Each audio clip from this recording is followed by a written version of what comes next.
Harjinder Sandhu that's going to be joining us here momentarily. Here he is. And we're going to turn it over to him to give us some insights into his wonderful chapter as well, too. So thank you. Over to you. Wonderful. Thank you. Thank you very much, guys. It's exciting to be part of this. Just by way of quick background, I've been around in the speech recognition, machine learning space now for about 20 years. Used to be a professor of computer science. And I did a startup about 20 years ago, applying speech recognition to medical documentation specifically. When virtually all physicians used to do dictation, we started building a speech rec platform to try to take those dictations and convert them into text. So that was 20 years ago, and that was at a time when speech recognition was extremely early. When we would apply some speech rec to a dictation, and if we got one word right out of 20, we'd be high-fiving and say, "Hey, we got something. We recognized a word." Of course, speech technology has come a long way since then. But I had sold that company to Nuance and spent about 5 years as VP, Chief Technologist at Nuance as well. And spent a lot of time there looking at voice technologies and natural language processing, and a lot of the same problems. It's interesting. A lot of the problems that we began thinking about 20 years ago have morphed in different ways, but they're really the same problem. So 20 years ago, we were thinking about how do you apply voice technology to medical documentation. But in addition to that, how do you take that medical documentation and how do you, especially because physicians are creating narratives through this process, how do you take that narrative and turn it into actionable information? And of course, what ended up happening was the technology behind that, natural language processing, was still way too early. And instead, as this whole impetus towards electronic medical records took place, that transition kind of overtook the technology, and EMRs began being adopted en masse.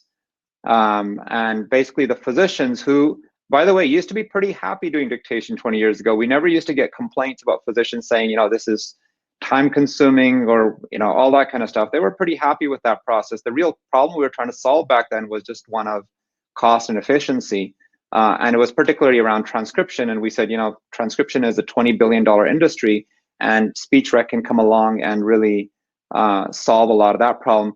But physicians, by and large, are pretty happy. But along comes EMRs, and physicians are now being told, well, you can't really just create these transcription-based documents. You actually have to put data into the EMR.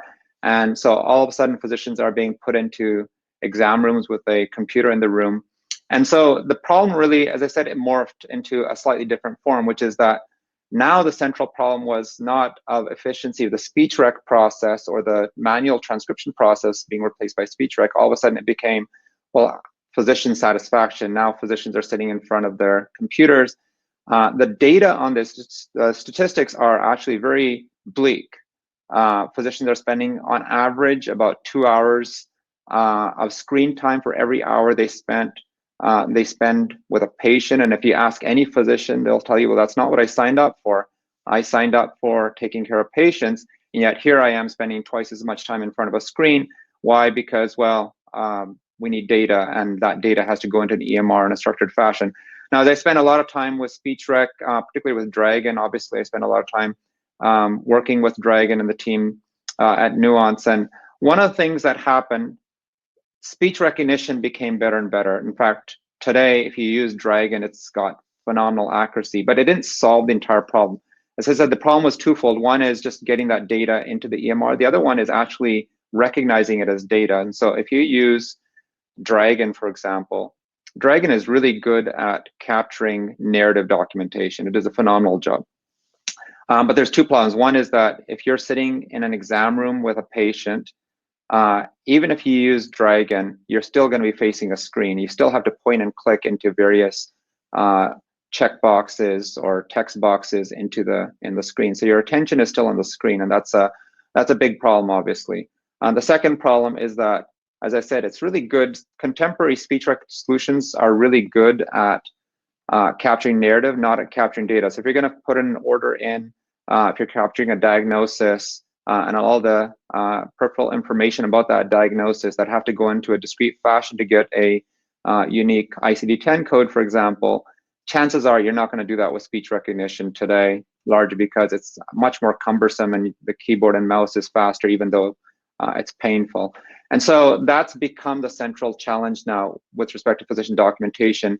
And one of the things that we've started working on, and there's others working on this as well, is how do you create an experience that supersedes some of these issues? So how do you create an experience where you're capturing data and the physicians can talk to their patients and you're not sitting there trying to get them to interact with your screen?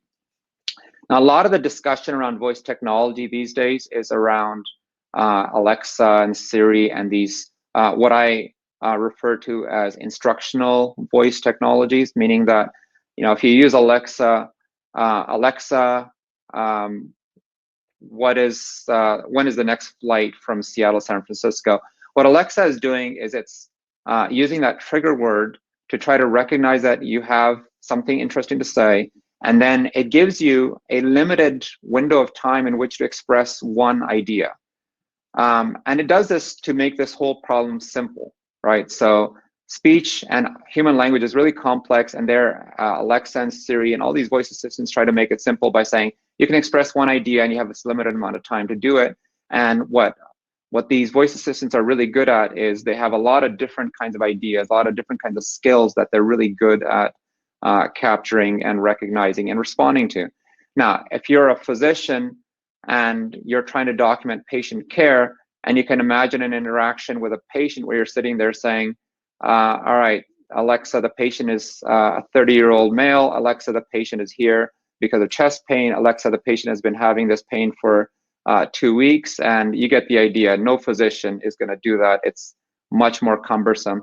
And so the evolution of speech with respect to what we think about, what I spend a lot of time doing is, how do you just ambiently capture a conversation and try to recognize through that conversation what is being communicated, and how do you create two things? One is you want a clinical note out of that, and B, you want to capture all this rich data that's being communicated through this conversation. And so this is actually a much harder problem. It's not just a little bit harder than solving what Alexa and Siri have done. This is an order of magnitude harder to solve. And this is the next big frontier in voice technologies. It's the next big frontier, I would say, in healthcare, digital health in general, because so much of the data that's being communicated in these conversations today is being lost because physicians document just enough to to perform billing, for example, or to cover other use cases, but a lot of information that gets communicated is lost. And this, what I refer to as conversational speech technology, ambient conversational speech technology, this ability for machines to be able to listen in on conversations and capture those conversations, is going to be the breakthrough technology that will actually make EMRs useful, because they'll have data that they don't have today. And it will actually enable a lot of different AI applications. And I can spend an hour talking about how voice of this kind is going to enable an incredible plethora of AI applications, but I'll save that for another time and leave a few minutes open for questions. Thanks so much. I know that you had a couple of slides, and I wasn't sure if you were going to prompt me to. Oh, that's okay. I pretty much covered that. So anyway, so sorry about that. Miscommunication. Now we've got it. Now we've got him in the recording reel, though, so that's really good. Perfect. So. Perfect. All right. Well, any questions? Otherwise, we will move on. Thank you so much again. Like I've said, medical documentation, from my perspective, is the holy grail, and so I am very keen to continue to follow what you guys are doing with Saykara. Great. Thank you, guys.